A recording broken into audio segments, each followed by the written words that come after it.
Hello, I'm Jake and welcome back to my automotive channel. Now if you're new to my channel, you've probably not seen one of these before. This is a very rare Renault Megane Saloon. And for those of you who know me and know what I've been doing on the channel for the last couple of weeks, I've been getting this car back on the road. This was sat on the top of a Volvo V50 in a scrapyard just 1 month ago.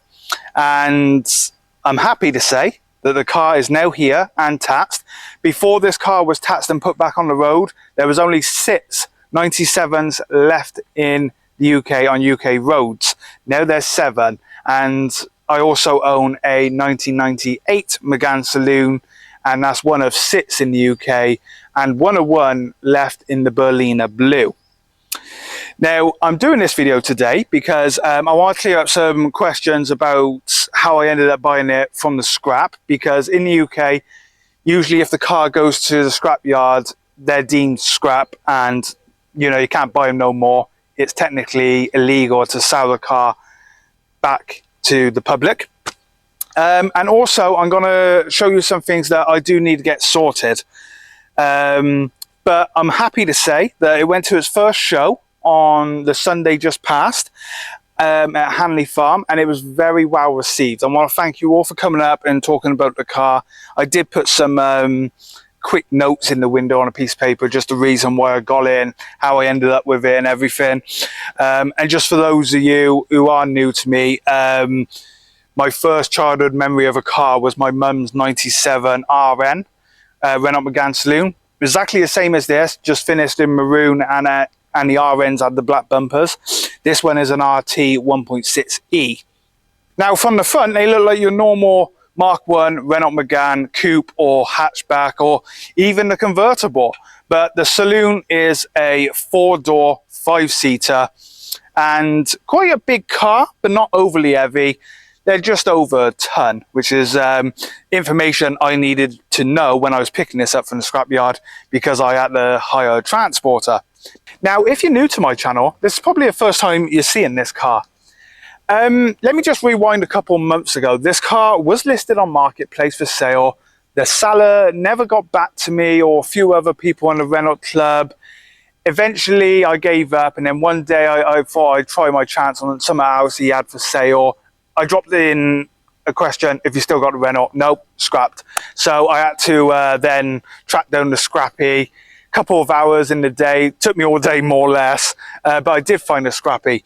Now that leads me to the question I keep getting asked a lot: how did you buy it from the scrapyard? Usually you can't do that because they're deemed as scrap. And basically what it was, a friend of the family who was selling the car, they had took the car to the scrapyard because they were friends with the scrapyard. And I think in all of that, nothing was really filled out. Now, the guy who crushes the cars, he was on holiday, so it meant the car was just, had the wheels taken off and it's put up on the top of the cars there, on top of that Volvo V50. So I think in all that process, nothing had been filled out, done paperwork and everything. And when I did ask Scrappy, I was expecting no chance, like you'd probably take a few parts off it, but that's it. And no, I bought the car. Done the logbook. The car's in my name. The logbook was in the original owner's name still, and it's now my car. Now, I think the original owner did comment on my last video just saying that they needed to get rid of the car. They used it as a taxi, and they did. I think it was a case they didn't think it was going to pass MOT. And yeah, get something else. That's fine with me because I got it. I got it. This is my Renault Megane. So here it is again. I do want to just clear up this front wing. I had ordered a replacement wing. Unfortunately, the company that sold the wing, apparently it had been damaged and went to scrap. And I can get another wing, but they want double the price I paid originally for the wing. So this car's not getting a new wing anytime soon. But we are going to try and get this dent out. We're going to try and get it sorted and then give it a good buff, basically. Get rid of all these scratches as much as we can. There is a dent here that needs pulling out. But it's a shame about the wing, but there it is. Also, please don't read too much into the French flag wing mirrors. Me and Hannah done a road trip across Rotterdam and France, and we went into a shop and they had these for sale for 50p. Yeah, I think it's about 50p in our money. It worked out. And yeah, you know, I thought I'd buy them. I got French cars. I'll stick them on my 98 Saloon. They look okay. It's good for the show, I suppose. Also, the wing mirrors got worse. So now I've had a refund for the wing. I think I'm going to get a set of mirrors, both sides, because it seems to work out cheaper that way. And here again, here's the notes I did do for the car show. And there's my mum's original one there from 1997. But yeah, this is him. Obviously, I repaired that rear light. Again, if you're new to my channel, I did do a few things to it. I have found out since that the car was a company car. And then later on turned into a taxi. That's why there's the no smoking signs in the window, which I think that would have been on as well as the company car. I still have to sort this door handle out as well, which I'm going to get sorted. But we're trying, these are a little bit worse, these scuffs here. They've actually took the paint completely off. I don't know how well they come up on camera. I stuck the Renault Clio wheels on, Mark III, I think that's Mark III Clio wheels, and you know, they were cheap enough. It made sense to stick them on because I had to get some random steelies from the scrapyard to put on it. I fixed the immobilizer problem, the electrical fault, which, as you all know by now, was the case of this fuse. This had failed down in here in the battery tray where it got corroded. A couple of people have said to me, well, these fuses don't just blow. Please watch the video. If you watch the video, I not once said that fuse had blown. I said that it corroded, which it did. This is a very common problem, and hence why it snapped. I have a working tape cassette now, which is actually working better than the one on my 98. And it's quite nice. The wheel is different to my 98 as well, the steering wheel. I want to do a comparison video. It's just a little bit hard at the moment because I can't drive two cars at once. But what I'm going to do now is take the car back home, pull it up on the ramps, and just show you a couple of things that I really do need to sort before its MOT in September. So we're underneath the Renault. Can you spot what needs replacing? Yeah. So that is a bar that holds your fuel tank in place, and the entire middle of it is completely missing. It connects over there, goes across and connects that side. So yeah, that's gonna need replacing ASAP. Now you can get the part, it's quite easy to get. They're also the same on a Mark I Scenic, which fortunately there's a lot of them being broke on the internet.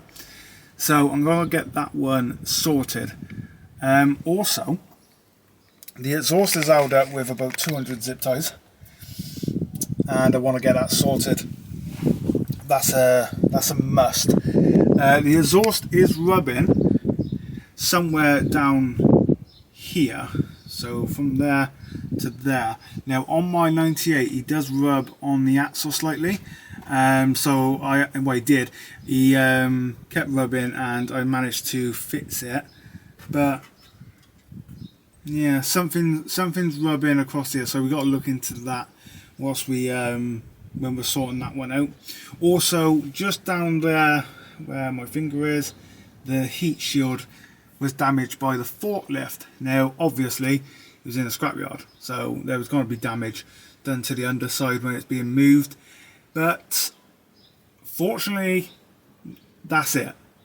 You know, the floors are very good. There's a bit of a in the passenger footwell there that's been pushed up, but that can come back out. We'll get that one out. None of the fuel lines were crushed or anything, no wires damaged, none of the brake lines down there, they're all perfect. It was very lucky that none of that was damaged during its time in the scrapyard. So as you can see from underneath the car, there's a couple of things that need doing, but as mentioned, it was very I was very lucky that none of the fuel lines, brake lines had been damaged whilst it was in the scrapyard. Not that it would be the end of the day, because it's all stuff that can be fixed. And again, the cars are going to scrap, so you're going to get damage. It is a shame that some of these marks were done in the scrapyard, because when the car was listed, it looked pretty immaculate from the original seller. And it did come with Steelies with what looked like the original wheel trims, which again, sadly, I couldn't get my hands on them. I did ask the scrapyard to see if they still had them. So I needed to sort the exhaust out, like I said, it's held out with all those zip ties. Also, I do want to sort out the heat shield, because going underneath the car, that's going to cut you quite easy. So that needs sorting out, but we'll do that when we do the bar that holds the fuel tank in, because that definitely needs doing, ready for MOT. Now, I'm pretty sure, I haven't looked at the MOT previously since I got the car, but I'm sure it said something about the inner sills starting to go or showing signs of heavy corrosion. I haven't looked at it for a while, but I can't see any of that. The car is very solid underneath, which is good. So I don't know why that would be on there, but there's no signs, from what I can see, of any rust coming through, apart from that bar that was the fuel tank. So yeah, not too sure about that.